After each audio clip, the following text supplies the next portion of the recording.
Hi there, I'm Sandy Allnock, and today I'm going to talk about Copic grays and compare the 4 different kinds.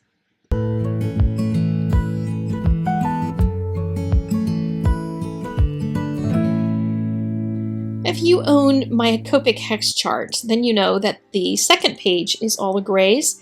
I did that so that all the numbers wouldn't have to be so tiny on the front page that has all the colors on it, because I have old eyeballs and I want to be able to read things. So there is a second page with these. It also allows for a direct comparison of all the gray colors. And I own them all. Yes, I had to buy them all so I could do the color chart. And I have markers that bloop just like you do. See? I overfilled that one, and even though it blooped on here, I did not redo the chart because it's just a chart. It's not a work of art, it's just a chart, so don't stress out about it if you have a chart that goes goofy on you, whether it's my chart or any other. It's not something you're going to frame. But I colored another one because somewhere I put away my chart. I don't know where it is.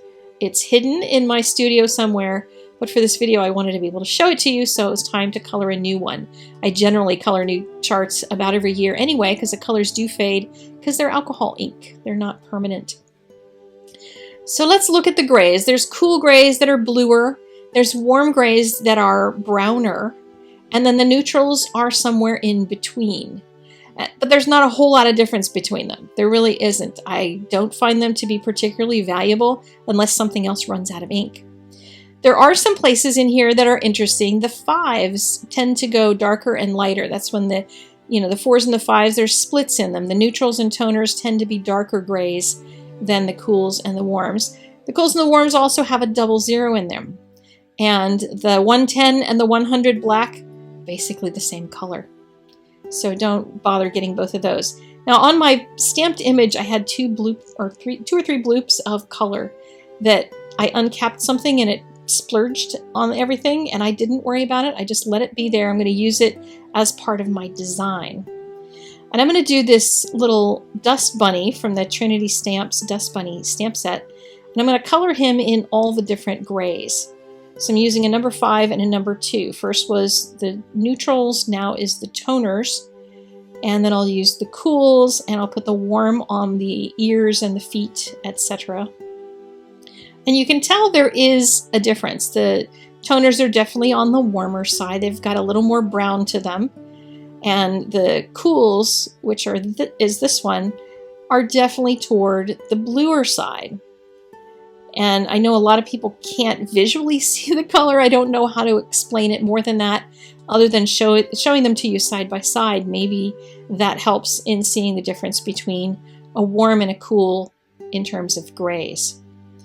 There are people who have different rules about warms and cools, that the warms need to be used on animals and the cools need to be used on metals. I find that to be ridiculous because I use both on both types of objects and I don't worry about it. What the heck are rules for other than to be broken? So there is my little dust bunny with all the different grays in him, and I think he looks fine even though they don't all match perfectly because he's a dirty little dust bunny. He's all covered with dust. He can be all different kinds of colors of dust. So since I had those bloopers where my marker had made a mess on my paper, I didn't waste the paper, I just added dust all over the place. Since he's sneezing anyway, I added a little shading underneath of him and then colored the achoo as well with a gray marker. And I made it a really clean and simple card by just popping it up onto a panel and trimming down the edges so it's a little bit smaller. And I think he looks really cute despite the possible bloopers of not having matching grays and also having ink that blooped on the card. For my second card, I masked out the bunny's ears so I could put him under the bed, and I'll draw the ears back in later. The background here that I'm drawing is going to be a night scene, and I'm not putting the markers in here because there were so many used, but I wanted to test out some things with these neutrals and toners on this back wall.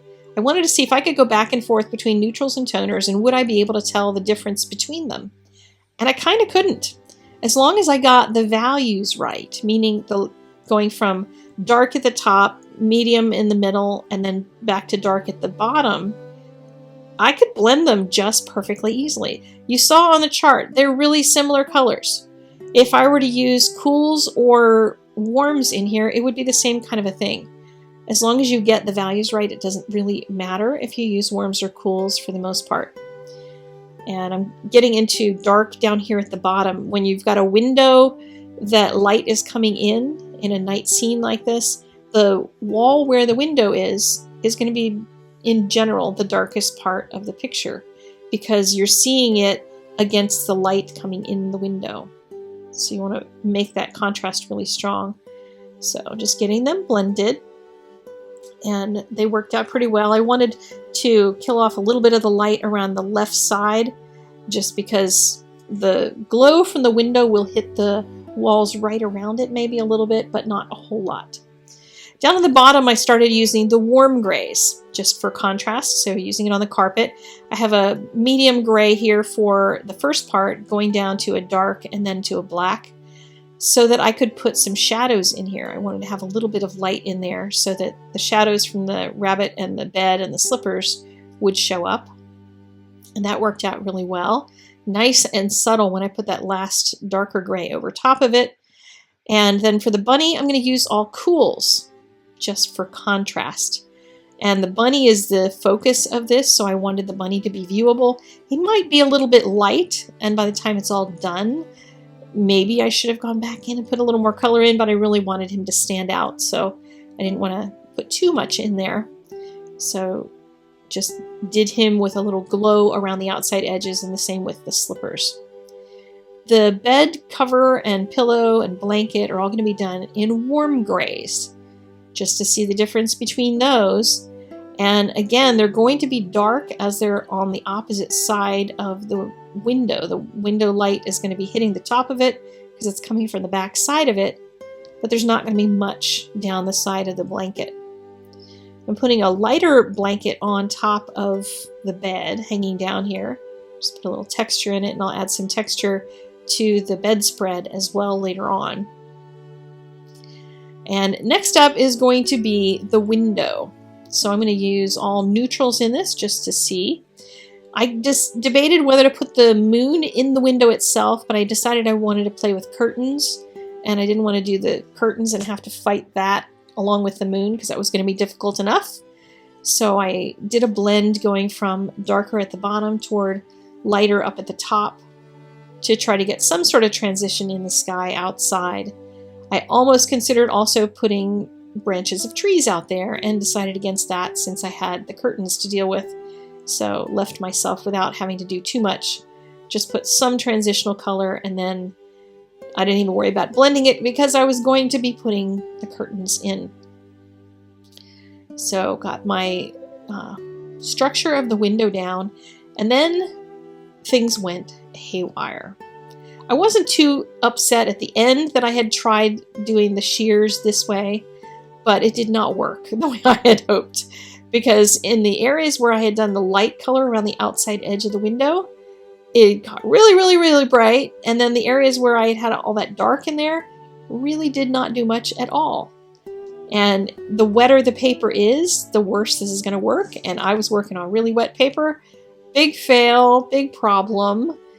And I, went back in, and I should have waited longer, and I didn't. So if your colorless blender is melting away like this and all the effect disappears, just let it dry. And sometimes letting it dry may not be enough either. It really depends on a lot of different factors and that sort of thing. So moved on to other things and decided I will go back and deal with the curtains at the end. So I put some highlights on a couple other areas on the bedposts and things. And then the white pen came. And what I'm doing with my finger is basically mushing the wet ink from the pen so that I'm sort of blending it, I guess, as much as you can blend a white pen. Because it's wet ink, and while it's really wet, you can soften it by just moving it with your finger.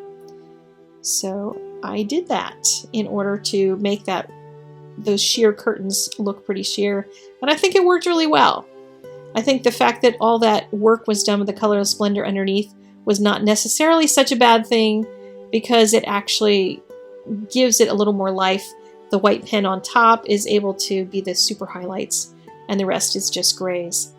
But really dark card, but it makes that bunny glow like nothing doing, right? So you can see the differences between all of those grays. So thank you very much for visiting me and spending some time with this video. If you liked it, click the like button. Visit the blog post if you want to get a little bit of pictures to put on your Pinterest. And there's also a link down below for the Copic hex chart if you don't have one yet. And I'll see you again next time. Take care. Bye-bye.